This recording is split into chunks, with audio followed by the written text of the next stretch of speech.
Absennya siapa yang nggak masuk hari ini?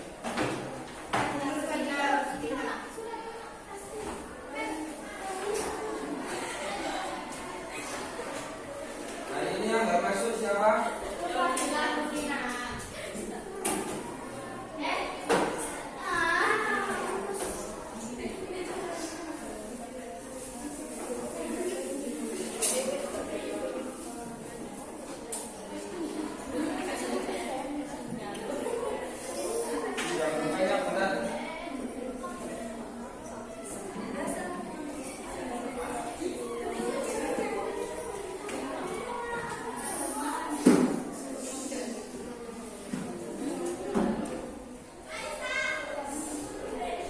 Selain Fadila, masuk semua nih.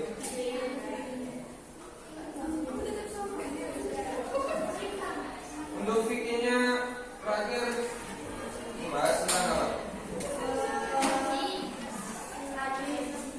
Haji.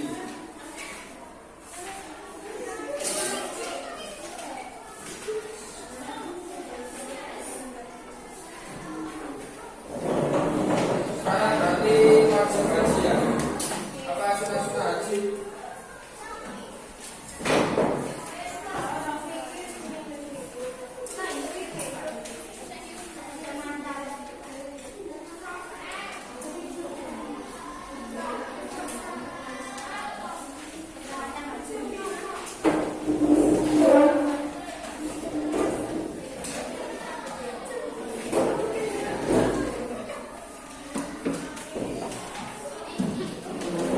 Kalau macam-macam haji yang tiga itu, tamattu, ifrad dan qiran.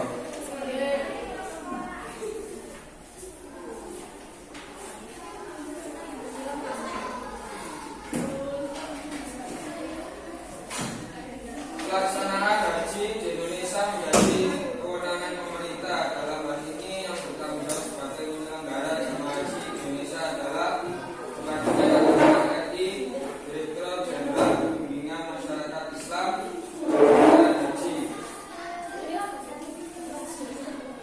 Bagi calon jemaah haji yang sudah terdaftar dengan segala persyaratan dikenakan pertama suci berdasarkan aturan-aturan. Pelaksanaan ibadah haji yang berkaitan dengan ibadah umroh dapat dilakukan dengan salah satu dari tiga cara, yaitu pelaksanaan ibadah haji dengan cara tamattu. Sudah tahu? Dan buka bukunya. Haji tamattu. Yang pertama yaitu haji tamattu. Apabila jemaah haji memperoleh kesempatan pada kelompok terbang kloter gelombang 1 pada nomor-nomor awal, maka calon jemaah haji bisa untuk memilih cara haji tamattu. Artinya mereka mempunyai kesempatan waktu untuk ziarah ke Madinah. Di sana mereka melakukan kegiatan ibadah sholat arba'in, sholat jamaah di Masjid Nabawi sebanyak 40 waktu atau selama 8 atau 9 hari. Kemudian melanjutkan perjalanan ke Mekah untuk melakukan umroh dahulu daripada ihram haji. Ihram umrohnya dimulai dari mikot Dzulhulaifah bin Ali. Mengambil cara seperti ini dikenakan dam, yaitu menyembelih seekor kambing atau bersama-sama dengan jamaah lainnya untuk secara kolektif membeli seorang unta untuk dam 7 orang jamaah. Para jamaah yang telah melakukan umroh kemudian menunggu waktu sampai dengan tanggal 9 Dzulhijjah, yaitu waktu ihram haji, yang dilanjutkan untuk wukuf di Arafah dan selanjutnya meneruskan rangkaian ibadah haji, dan kemudian diakhiri dengan tahallul setelah melakukan tawaf, ifadah dan sa'i.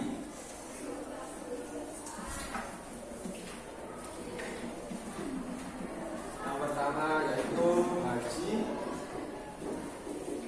tamattu.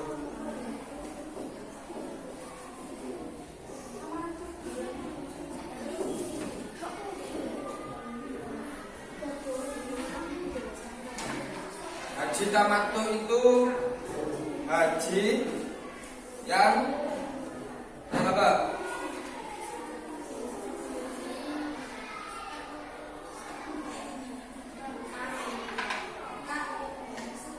Mana? Ada apa? Oh, sekarang umroh. Katanya macam-macam haji. Campur.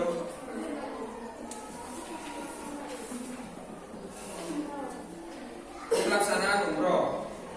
Ya. Pengertian umroh dan hukum umroh ini. Ya. Ya.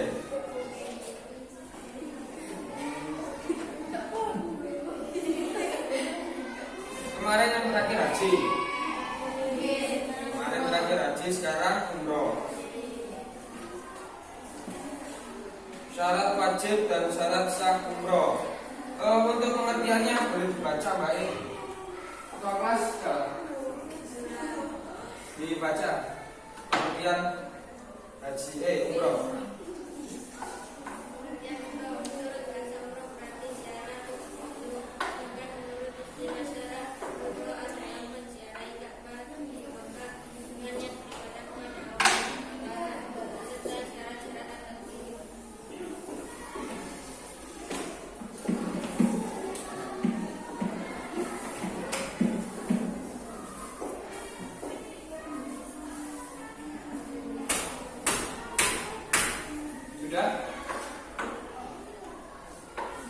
Terus syarat wajib dan syarat sah umroh tidak jauh berbeda dengan syarat wajib dan syarat sah haji, yaitu syarat-syarat umroh: 1. Muslim. Beda bukunya ya? Jam 1 bukunya.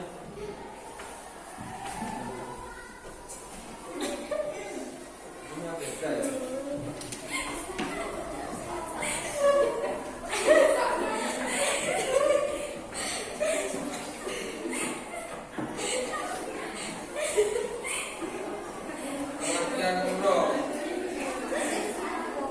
Syarat wajib dan syarat sah umroh yang pertama yaitu Islam.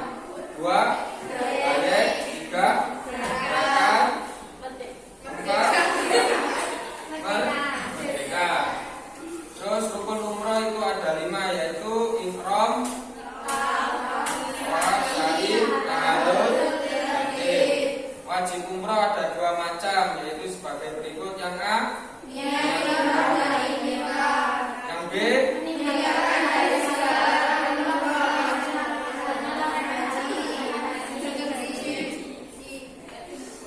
saya jelaskan yang pertama yaitu syarat-syarat umroh. Yang pertama Islam. Jadi umroh selain Islam tidak boleh. Terus yang B, balik. Balik itu ditandai dengan apa? Kalau perempuan menstruasi, yang laki-laki sudah apa? Sudah berumur 10 tahun ya. Dan sudah mimpi ya. Yang C, berakal. Jadi orang-orang yang tidak berakal tidak boleh umroh ataupun haji. Meskipun dia punya harta yang berlimpah, Islam, juga sudah tua, sudah balik, tapi tidak mempunyai akal, ya tidak boleh umroh ataupun haji. Yang keempat yaitu merdeka. Merdeka itu yang dimaksud merdeka adalah tidak menjadi budak. Jadi tidak zaman dahulu kan masih ada yang namanya budak. Jadi budak-budak itu tidak boleh umrah ataupun haji dikarenakan masih ada tanggungan, yaitu majikannya.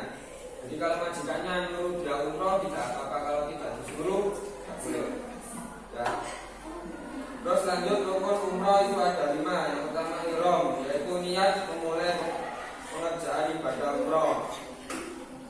Yang B, tawaf, yaitu mengelilingi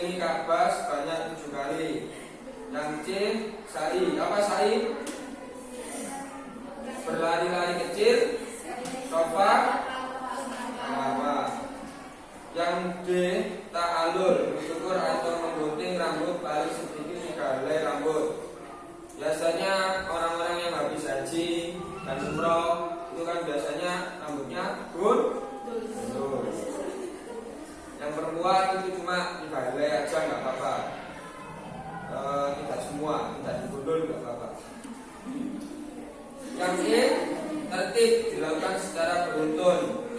Yang dimaksud tertib ini jadi ya yang pertama maksudnya seperti ini berurutan. Jadi tidak boleh langsung ta'alul, tidak boleh langsung sa'i atau dibolak-balik, tidak boleh. Jadi harus tertib. Kalau tidak tertib diulangi lagi umrohnya dan tidak sah. Karena ini termasuk rukun umroh. Wajib umroh ada 2 macam, yaitu sebagai berikut: niat ihram dari mikot, meninggalkan dari segala larangan umroh, sebagaimana halnya larangan dalam mengerjakan haji. Jadi semua yang dilarang pas kita melakukan umroh itu harus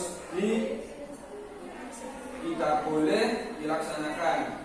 Kalau dilaksanakan maka umroh ataupun hajinya tidak sah atau bisa membayar dam atau denda.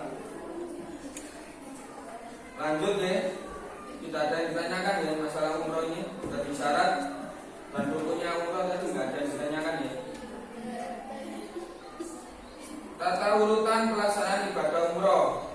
Yang A, melakukan ihram dengan niat umroh dari mikot.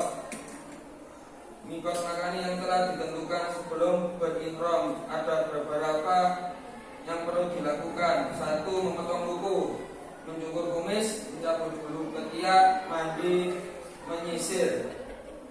Jadi sebelum kita melakukan ibadah umroh itu semuanya itu harus serba bersih. Seperti kita kalau mau kencan, ya mau kencan kan, ya dandanan semaksimal mungkin toh. Seperti itu, kita kencan ke Allah ya seperti itu. Kita kencan kepada pacar aja semaksimal mungkin, apalagi kepada Tuhan wanita. Yang kedua, rambut dan merapikan jenggot.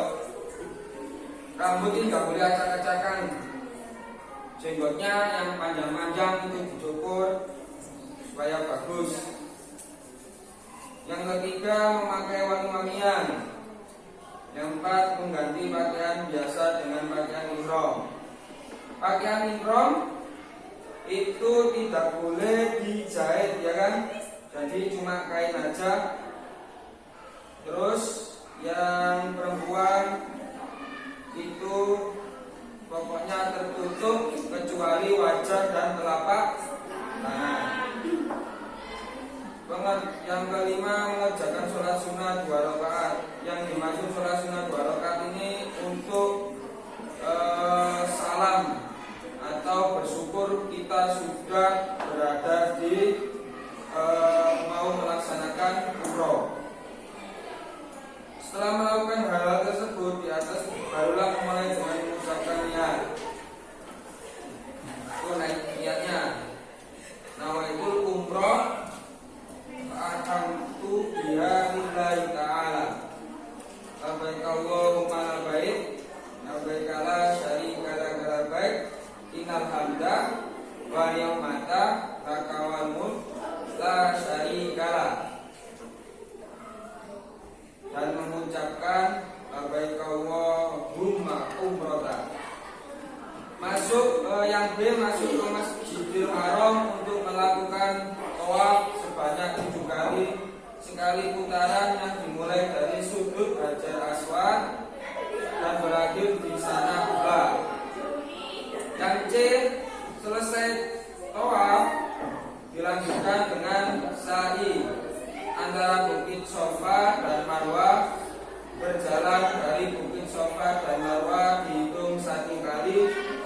Sa'i dilakukan sebanyak 7 kali dan berakhir di Bukit Marwah. Setiap sampai di 2 bukit tersebut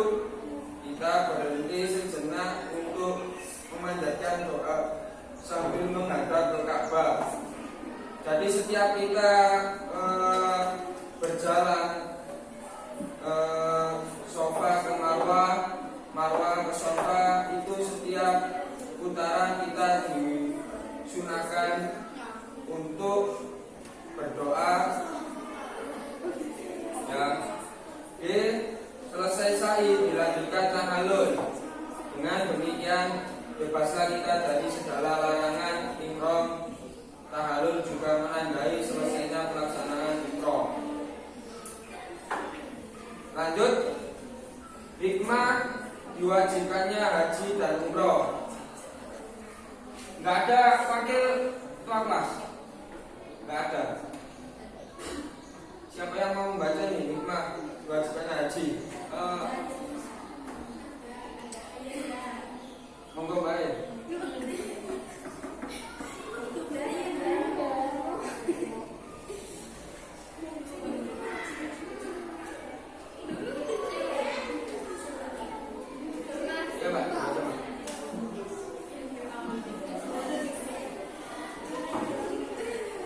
Hikmah diwajibkannya haji dan umroh.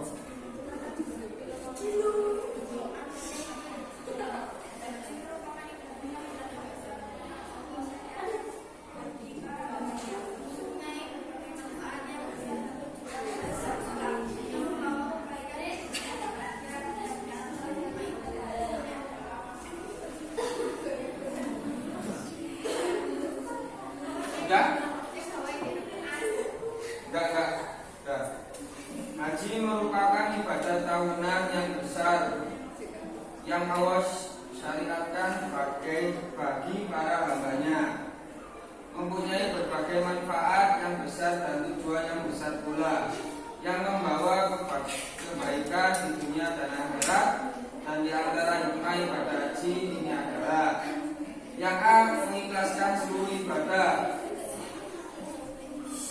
beribadah semata-mata untuk Allah. Jadi sampean umroh ataupun haji itu tidak boleh ada rasa sirik atau dengki, yaitu hanya semata-mata untuk ibadah kepada Allah aja. Seumpama sama kok melihat tetangga sampean kok sudah umroh, terus sama itu ya apa caranya atau gimana caranya saya bisa umroh juga supaya sama dengan tetangga saya, itu tidak boleh. Jadi hanya semata-mata ibadah itu kepada Allah. Terus yang B. Mendapat ampunan dosa-dosa dan balasan jannah. Nabi SAW bersabda, al-umratu ilal umrati kafaratun lima bainahuma wal hajjul mabrurun laisa lahu jazaa'u illal jannah. Yang artinya satu umroh sampai umroh yang lain adalah sebagai penghapus dosa antara keduanya, dan tidak ada balasan bagi haji mabrur kecuali jannah. Apa itu jannah? Surga. Jadi kalau haji sampean haji yang mabrur, maka sampean sudah mempunyai tiket untuk masuk surga. Itu sabdanya Nabi. Yang kedua, an Abi Hurairah qala Rasulullah sallallahu alaihi wasallam, man hajja hadzal baita falam yarfud wa lam yasfuk raja'a ama waladatul ummahu. Artinya, barang siapa yang melakukan haji ke Ka'bah ini lantas tak berkata-kata kotor serta tak melakukan tindakan kefasikan, dia kembali seperti dilahirkan ibunya. Jadi orang-orang yang sudah haji ataupun umroh itu kembali ke Indonesia itu seperti bayi yang baru lahir. Bayi yang baru lahir itu tidak punya dosa kan?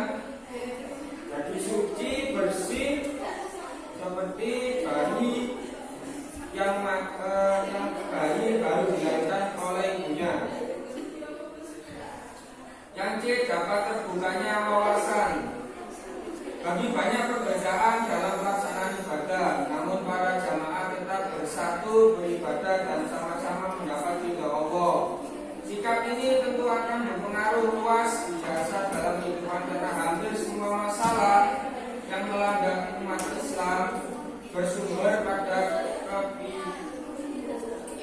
kepicikan dan kesempitan wawasan dan pandangannya tentang Islam.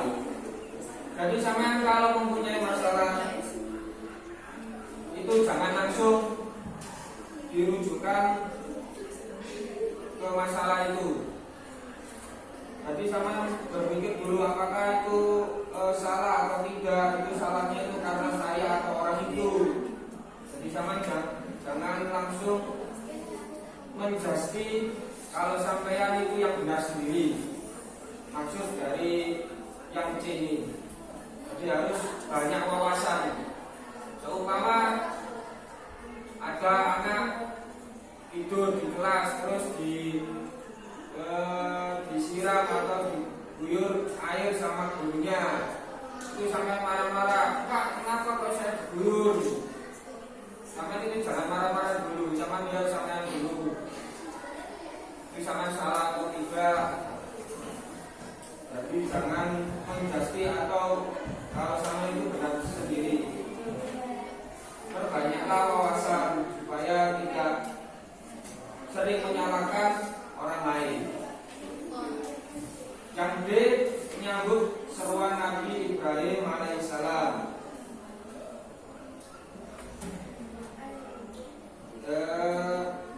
Wa'adni fin nasi bil haji ya'tuka rijalau wa ala kulli dhamirin ya'tina min kulli fajji jami.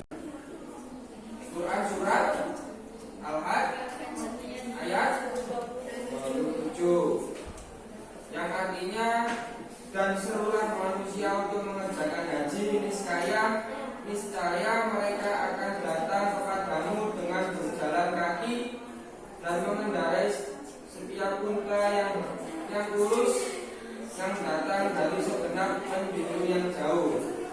Nabi Ibrahim alaihissalam telah menyuruhkan agar berhaji kepada manusia, dan Allah menjadikan siapa saja yang dikehendaki mendengar seruan Nabi Ibrahim alaihissalam tersebut dan menyambutnya. Hal itu berlangsung sejak zaman Nabi Ibrahim alaihissalam hingga sekarang.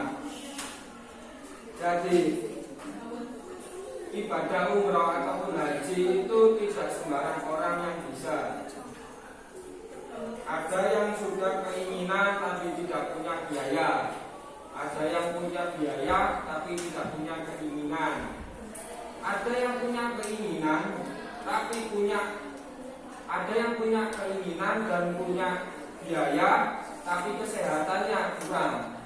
Seperti itu. Jadi ibadah haji dan umrah itu kalau Allah tidak menghendaki maka dia tidak akan bisa menunaikannya. Seperti itu yang dimaksud di yang tadi. Jadi tidak sembarang orang bisa melaksanakan ibadah ini. Yang E, menyaksikan berbagai manfaat bagi kaum muslim. Sallallahu alaihi wasallam berfirman, ya syadu manasya lahum wa yadhkuru ismallahi fi ayyamin ma'lumat ala ma razaqahum min bahimatil an'ami fakulu minha wa at'imul ba'isal fakir. Yang artinya agar supaya mereka menyaksikan berbagai manfaat bagi mereka dan supaya mereka menyambut nama Allah pada hari yang telah ditentukan atas rezeki yang Dia berikan kepada mereka berupa hewan ternak. Maka makanlah sebagian darinya dan berikanlah untuk dimakan orang-orang yang sengsara dan fakir. Quran surat Al-Hajj ayat 20.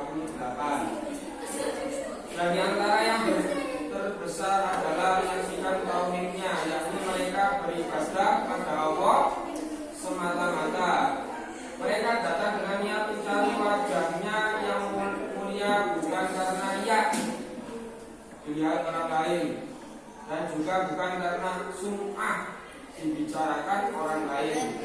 Bahkan mereka bertauhid dan ikhlas padanya serta mengikrarkan tauhid di antara hamba-hambanya dan saling menasehati di antara orang-orang yang datang berhaji dan sebagainya tentang tauhid. Nah, ini yang dimaksud namanya boleh haji ataupun umroh itu jangan karena dilihat orang lain, jadi ya karena Allah saja.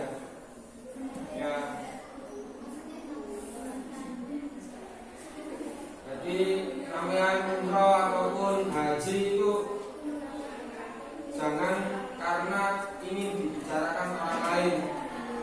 Itu loh orang bagus sudah haji, ya itu alim, ya gini terus senang, jangan seperti itu. Terus oh ya rek saya mau umrah rek supaya saya dibicarakan orang-orang lain. Oh ya rek saya mau haji rek supaya orang-orang di sekitar saya itu mengagumi saya, jangan seperti itu. Tapi tidak boleh ada rasa seperti itu di hati sampean. Jadi ya harus niat untuk berhaji, untuk menunaikan ibadah haji karena Allah saja, jangan yang lainnya. Yang F, saling mengenal dan saling menasihati. Terus yang D, mempelajari agama Allah. Di antara manfaat haji yang besar adalah bahwa mereka bisa mempelajari agama Allah di lingkungan rumah Allah yang tua, di lingkungan Masjid Nabawi dari para ulama dan membimbing serta memberi peringatan tentang apa yang mereka tak ketahui mengenai hukum-hukum agama, haji, umroh dan lainnya, sehingga mereka bisa menunaikan kewajiban mereka dengan ilmu. Jadi sampean kebiasaan di Indonesia dan kebiasaan di Mekah, di rumah Allah itu sangat berbeda. Seperti jual beli, seperti pasar. Itu kalau di sana sebelum adzan itu pasar sudah banyak yang tutup. Apalagi kalau sudah adzan, meskipun ada yang pembeli, kalau sudah kedengaran adzan itu langsung ditutup. Jadi nggak disuruh ditutup, tapi orang yang menjual itu sudah paham kalau itu seruan Allah. Itu. Tapi kalau di Indonesia nggak bisa, ya. Di Indonesia ya sholat subuh, sholat asar, ada adzan aja tidur, ya. Kalau di sana tidak. Kalau pasar di sini ya sudah, kalau ada ya sudah saya. Pokoknya saya melayani pembeli seperti itu. Tapi dia tidak ingat kalau di dunia ini hanya sementara, kalau di akhirat selamanya. Seperti itu. Sangat berbeda sekali perilaku yang ada di sana dengan yang ada di sini. Kalau di sana seperti berjualan, dia itu tidak mau menawar-nawarkan kecuali orang yang mau membeli itu menawar. Jadi maksud saya yang penjual itu tidak menarik-narik yang membeli. Jadi monggo mas, monggo, nggak seperti itu, ya. Jadi kalau kita mau membeli ya langsung ke tokonya, langsung kita yang nawar. Baru pembeli, baru penjual itu baru ngomong. Kalau kita tidak ngomong duluan, itu pembeli tidak akan ngomong. Terus diam aja, wajar. Terus kebanyakan yang di Arab itu sangat jujur-jujur. Jadi seumpama kita mau membeli spidol, kita tawar, mas spidolnya ini berapaan? Dia ngomong, ini harganya 5.000 pak. Kok mahal? Katanya saya. Ya pak, saya mengambil untung 500. Saya beli ini, pulaan ini itu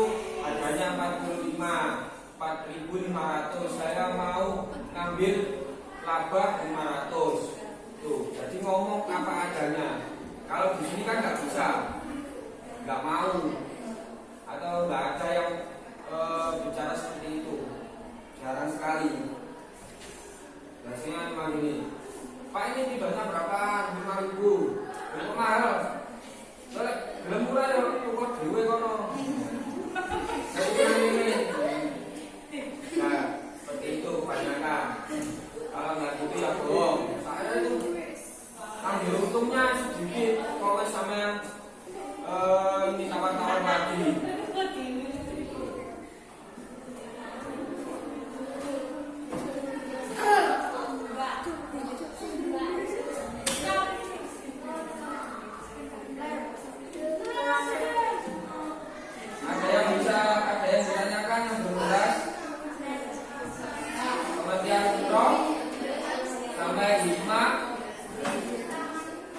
Dan tata urutan pelaksanaan ibadah umroh.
Bawa buku tulis semua kan ya?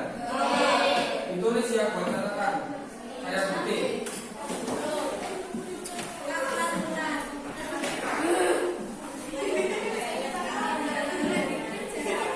Sekarang tanggal 16 ya.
Menurut bahasa umroh berarti ziarah. Menurut bahasa umroh berarti ziarah atau berkunjung.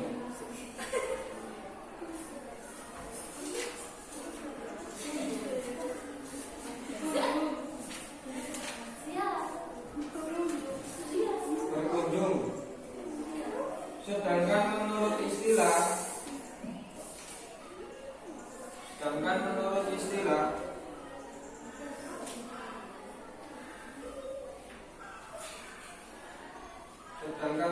istilah umroh adalah ziarah ke Ka'bah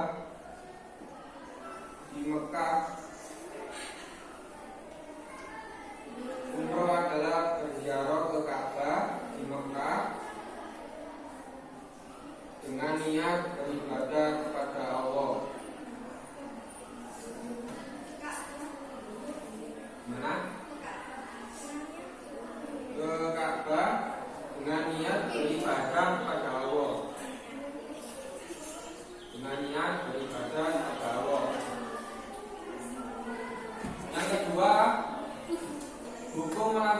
ibadah umroh.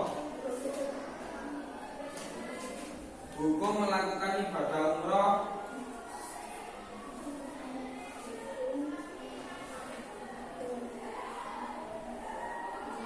adalah fardu ain, buka kurung, wajib, tutup kurung. Hukum melaksanakan ibadah umroh adalah fardu ain, buka kurung, wajib, tutup kurung, atas tiap-tiap orang Islam laki-laki atau perempuan. Atas setiap orang Islam, atas setiap orang Islam laki-laki atau perempuan bagi yang mampu.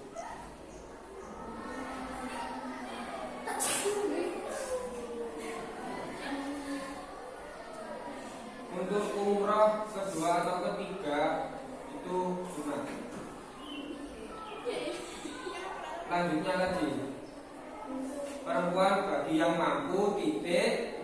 Untuk umroh kedua atau ketiga itu hukumnya sunat.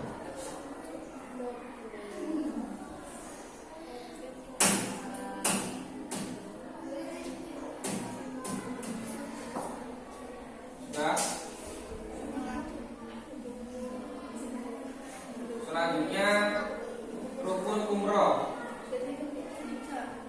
Ya, ganti ya, ganti alinea. Rukun umroh itu ada 5, yaitu ihram,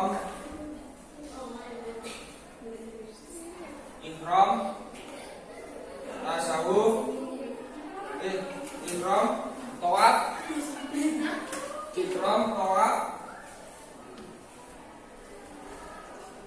sa'i,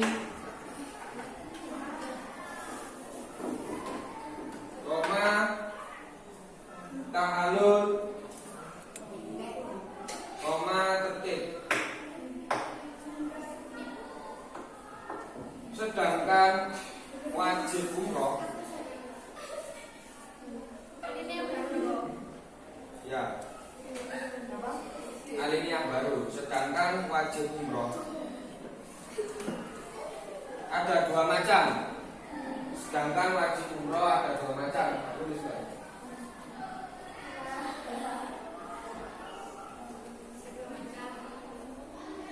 Yaitu niat ihram dan mikot koma. Yaitu niat ihram dari mikot koma.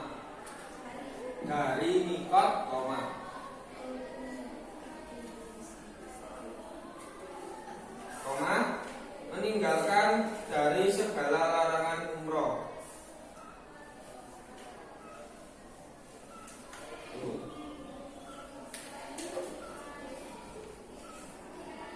Alinea baru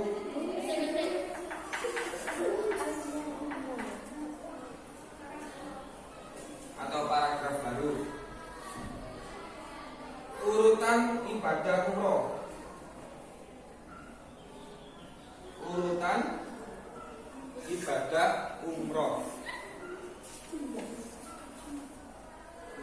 Terakhir, urutan ibadah umroh. 1. Melakukan ihram dengan niat umroh. 1. Melakukan ihram dengan niat umroh.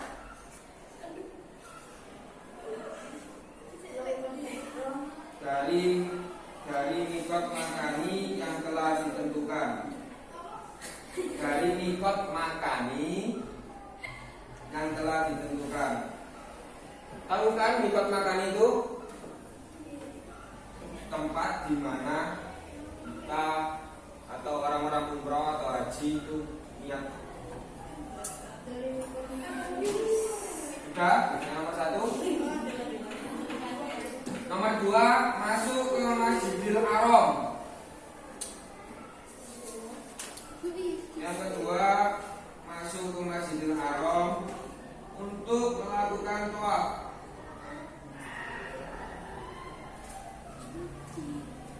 Sebanyak 7 kali.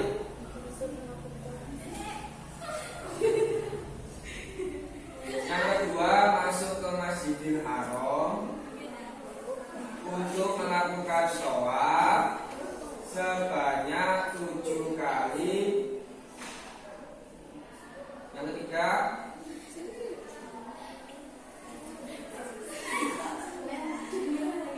Yang ketiga, selesai tawaf dilanjutkan dengan sa'i. Selesai tawaf dilanjutkan dengan sa'i antara Bukit Safa dan Marwah. Antara Bukit Safa dan Marwah.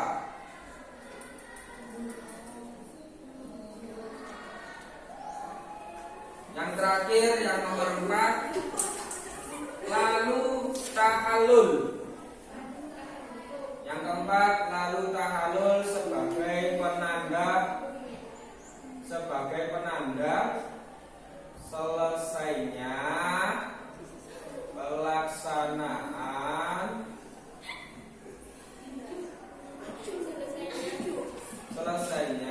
pelaksanaan umroh.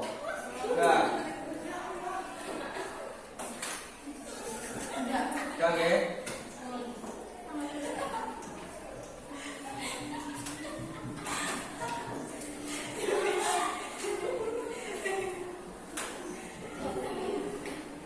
Ada pengumuman Mas-mas dan Mbak PPR itu mau mengadakan lomba. Lombanya itu banyak. Ada tata boga atau masak, ada cerdas cermat, ada puisi, ada tarik tambang, ada catur, terus apa lagi ya?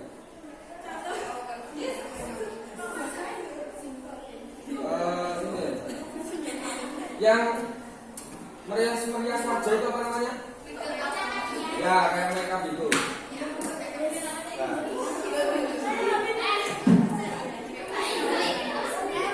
Terus ada kebersihan kelas ada juga.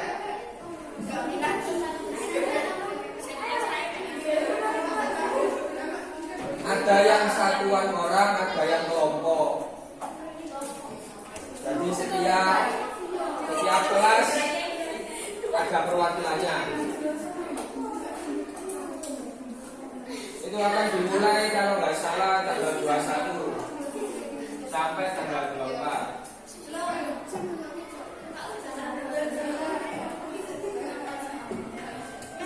Pelaksanaan lombanya ada 21 sampai 24.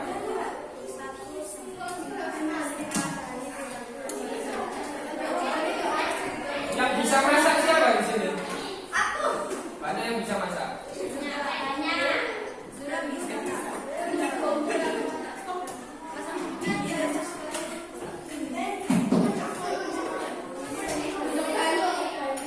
Wali kelasnya siapa di sini? Ntar didampingi sama wali kelas. Kenapa emangnya?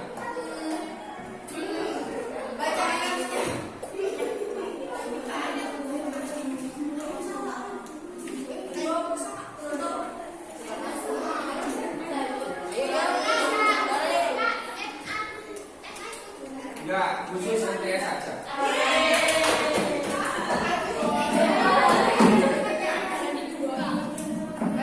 Khusus MTS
Perempuan paling nggak itu makeup, terus tata boga, terus apa? Cerdas cermat, terus kebersihan kelas, Mading agaranya.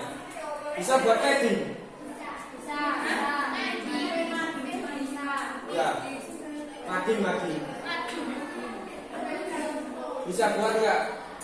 Ketua kelas gimana?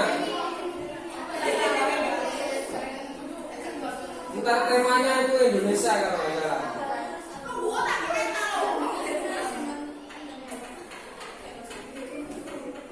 Kan biasanya ada kan buat kelas satu kelas buat Mading kan bisa ya.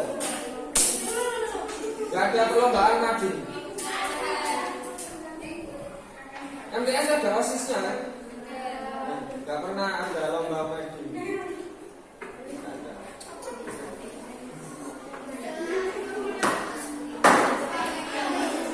Yang bisa kaligrafi? Biasanya kaligrafinya pakai apa? Apa?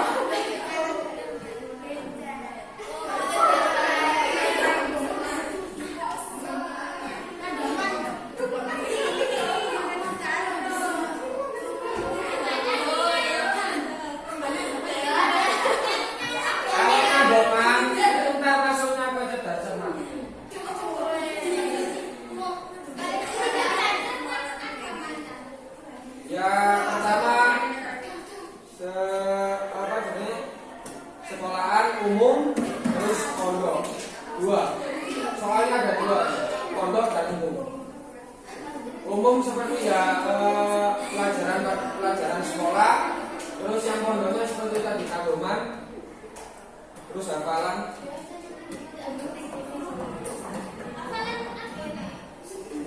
Ya kagum, hafalan Quran juga, bacakan surat ini.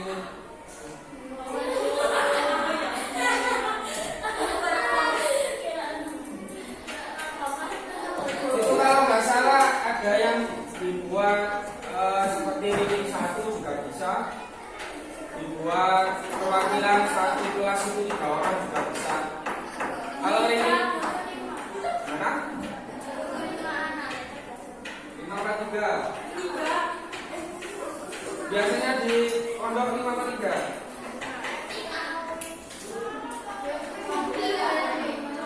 Yang bisa dibuat seperti itu juga bisa dibuat seperti ranking 1. Ranking 1 itu semua satu kelas, seperti kelas A sama kelas B gitu. 2 kelas, ntar siapa yang jawabannya benar maju, kalau nggak benar langsung pinggir. Ntar diambil 3 orang. Seperti itu bisa.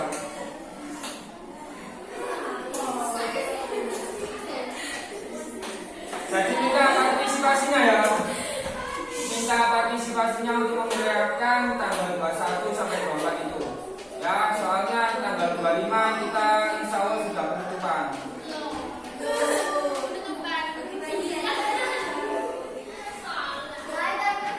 Tanggal 25 kita sudah penutupan.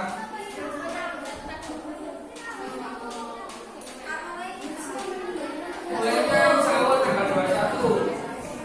Mulai perlombaannya tanggal 21 sampai 24. Kita penutupan 25.